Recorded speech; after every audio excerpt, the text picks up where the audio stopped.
Surgical strike में जो बम गिराया गया था ना, पायलट ने देख के नहीं गिराया। यहाँ से ईरान पे क्या मारा था? मिसाइल मारा। मिसाइल मारने में, तोप मारने में, हवाई जहाज चलाने में इस ग्रिड का बहुत बड़ा योगदान हो। पायलट होता है, उसको बताया जाता है।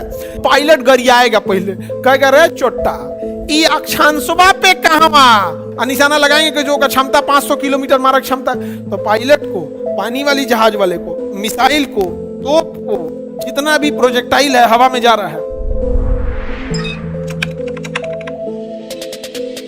अक्षांश 90 को ऊपर होता है, 90 को नीचे होता है, आए को 0 डिग्री होता है।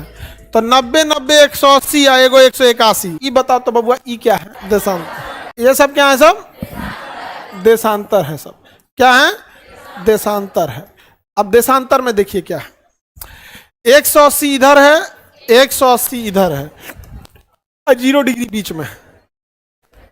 हाँ, तो 180 180 360 और एगो 361, लेकिन ये 360 होता है। ये एगो नहीं जुड़ पाता है। रीजन जानते हो क्या? कि 180 पश्चिमी और 180 पूर्वी, ये दोनों पिछवा जाके एक दूसरे के ऊपर ओवरलैप हो जाते हैं।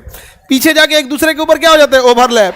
लेकिन ये ऊपर नीचे होने की वजह से ओवरलैप नहीं हो पाता। और देशांतर पीछे जाके क्या हो जाता है? ओवरलैप। जब दोनों को एक साथ जोड़ दिया जाता है तो इसे ग्रिड कहते हैं। क्या कहते हैं? क्या कहेंगे? ग्रिड।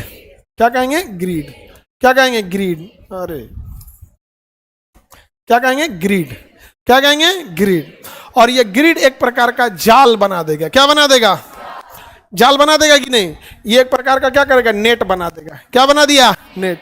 और ये सारे जाल एक दूसरे से इंटरकनेक्टेड है। क्या है? इंटरकनेक्टेड है। तो ये जाल अपने आप में क्या है? इंटरकनेक्टेड है। इसी को कहते हैं इंटरनेट। क्या हो गया? पूरे पृथ्वी को छाप दिया, समझा? इसलिए इंटरनेट का लोगो भी देखेंगे तो ऐसे ही रहेगा। इंटरनेट का लोगो देखें ऐसे ही रहता, तो उसी को ग्रिड कहते हैं। मिसाइल मारने में, तोप मारने में, हवाई जहाज चलाने में इस ग्रिड का बहुत बड़ा योगदान होता है। हवाई जहाज जब हवा में उड़ता है तो को कुछ दिखबे नहीं करता, ओकरा थोड़े पता है कि पटना कहाँ है। ना ना ना ना, ओका कुछ नहीं दो, देख के थोड़े आ रहा है, अंदाजे आ रहा है। अंदाजिया ही ले, उसको बस पता है कि पटना का ग्रिड कितना है, पटना का ग्रिड कितना है। तो उस जो पायलट होता है उसको बताया जाता है कि ये देशांतर है, ये वाला अक्षांश है और ये वाला देशांतर है। तो वहां का डिग्री बताएगा कि 15 डिग्री पश्चिमी, 13 डिग्री देशांतर। तो उसको अक्षांश भी बताएगा, देशांतर बताएगा, दोनों बताएगा कि खाली एगो बताएगा? अब मान के चलिए कह दिया कि हाई वाले अक्षांश पे देशांतर किस पे आइएगा? अक्षांश पे। तो भैया ये अक्षांश में यहां भी आ सकता है, यहां भी आ सकता है, यहां भी आ सकता है। तो पायलट गरियाएगा, पहले कहेगा रे चोट्टा ये अक्षांशवा पे कहवा। तो कहेगा ए भैया हम देशांतर देना भुला गए थे, लीजिए यहाँ पे 15 डिग्री वाला पे। तो अच्छा हाई वाला है। कौन वाला? हाई वाला। तो पायलट अगर यहां होगा तो पहले बन बना के भागेगा हेकरा पे, और उसके बाद कहेगा कि चलो ई रेखा पे तो चला, अब एकरा से जाके यहाँ मिल जाते हैं। तो पायलट को, पानी वाली जहाज वाले को, मिसाइल को, तोप को, जितना भी प्रोजेक्टाइल है हवा में जा रहा है, उसको अक्षांश भी बताना है, देशांतर। एक को बता देंगे तो गरियाएगा। मान के चलिए उसको कह दीजिए कि आप 15 डिग्री पश्चिमी देशांतर पे उड़ो, तो कहेगा रे बैला ये 15 डिग्री हियां से शुरू हो रहा है, हियां तक जा रहा है, कौने अक्षांशवा तो बोल। तो कहेगा नहीं 0 डिग्री यहाँ पे। तो कहेगा ठीक है 15 डिग्री देशांतर और 0 डिग्री अक्षांश, यहाँ आ जाएगा। समझ आएगा? तो दोनों देना है। क्या करना है? दोनों। मिसाइल में क्या फिट किया जाता है? यही मिसाइल फायर करना है ना, तो मिसाइल का स्ट्रेटजिक कमांड होता है, खटाखट उसमें का निशाना लगाता है कि बताइए ये घुमा रे, ऐसे लगेगा। और निशाना लगाएंगे कि जो का क्षमता 500 किलोमीटर मारक क्षमता। किसी मिसाइल की 3000 किलोमीटर मारक क्षमता, आपको दिख रहा है 3000 किलोमीटर, मारेंगे कहां से? पूछ नहीं, उसके सॉफ्टवेयर में जाके क्या भर देना है? अक्षांश। ये ईरान है, ये डिगो गार्सिया है, यहां से मारा था टॉमहॉक मिसाइल। कहां पर? ईरान के ऊपर। ये है डिगो गार्सिया, यहां से ईरान पे क्या मारा था? मिसाइल मारा, टॉमहॉक मिसाइल मारा। समझ में आ गया? तो डिगो गार्सिया पर किसका अधिकार है? ब्रिटेन का। और ब्रिटेन और फ्रांस की क्या रहती है? संयुक्त सेना रहती है। यहाँ ब्रिटेन और अमेरिका की संयुक्त, यहाँ परमाणु बम वगैरह सब रखे हैं सब। समझ में गया? और बहुत बड़ा एयरबेस है इन सब का, बहुत बड़ा एयरबेस। कहाँ पे? डिगो गार्सिया में। और बहुत बड़ा वहां पे। तो ये तो सैटेलाइट इमेज है कि महीने में एक फोटो ले लिया उसी को महीने भर चलाता है।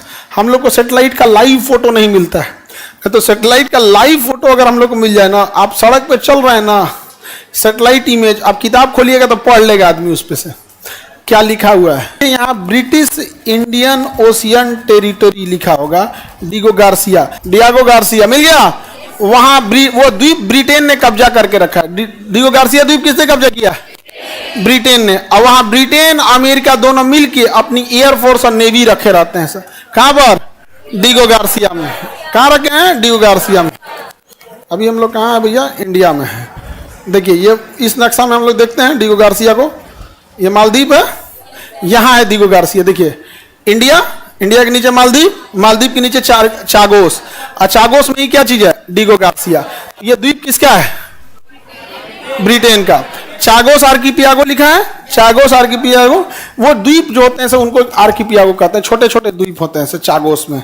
अब यहां देखिए ये लिखा है छोटा सा, यहां अमेरिका की क्या रहती है? नौसेना। इस द्वीप पे किसकी नौसेना है? अमेरिका की। अब यहां देखिएगा अमेरिका की नौसेना खड़ी होगी, यहां देखिए। इन नौसेना को पेट्रोलियम की कमी ना हो इसलिए पेट्रोल डिपो, क्या चीज है? Petrol depot. इन लोग के लिए रहने के लिए बैरक, यहां देखो एयरपोर्ट है। और ये किसका? कौन से? एयरफोर्स का है। किसका है? एयरफोर्स का। इसके अंदर वो रखे छुप के रहते हैं सर, ये शेल्टर है, इससे निकल के क्या कर देंगे? हमला कर देंगे इस यहाँ पे। अभी यहाँ पे इनका एक जहाज खड़ा है, 2 ठो। ये C-17 ग्लोब मास्टर है, इंडिया के पास में भी है। और ये उनका कोई और जहाज है, P8I पोसाइडन जहाज है, यहाँ खड़ा है। ये ब्रिटिश इंडियन ओशियन टेरिटरी नाम है इसका। और ये सारे मिसाइल सैलोज वगैरह हैं सब, अंदर अपना बैरक को रख रखे हैं सब, यहाँ मिसाइल वगैरह भरी रहती है सब।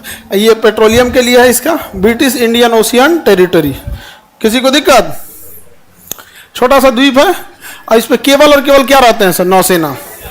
यहां से इसने मिसाइल मारा था ईरान पे। सर्जिकल स्ट्राइक में जो बम गिराया गया था ना, पायलट ने देख के नहीं गिराया था। उस बम के अंदर ऑटोमेटिक गाइडेंस सिस्टम था, ठीक है। तो भारत के खुफिया सैनिकों की कमांडो की एक टुकड़ी रात को चुपके से जाके, कुछ गूगल मैप से, कुछ ड्रोन से, कुछ सैनिक जाके और उस जगह पर अक्षांश देशांतर नोट कर लिए थे, अक्षांश और दिशांतर नोट कर लिए थे और वापस आ गए थे। और एयरफोर्स ने जो बम गिराया था, उस बम के अंदर उसी अक्षांश और उस देशांतर को पहले से प्री फीड कर दिया गया था कि जैसे ये बम जहाज से नीचे गिरेगा उसी अक्षांश और उसी देशांतर पे गिरेगा।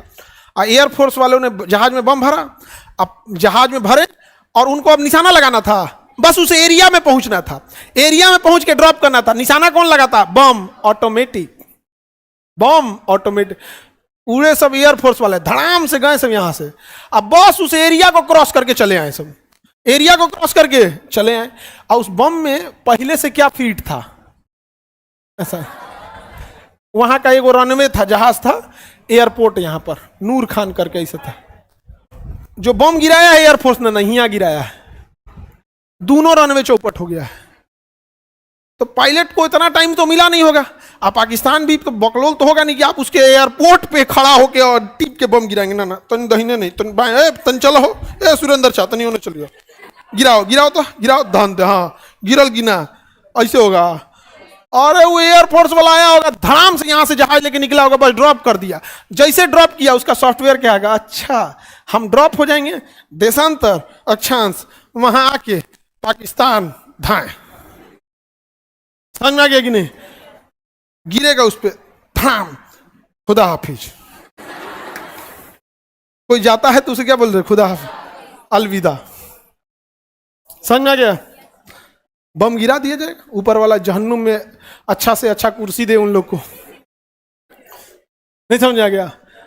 तो बताओ ग्रिड का काम है कि नहीं?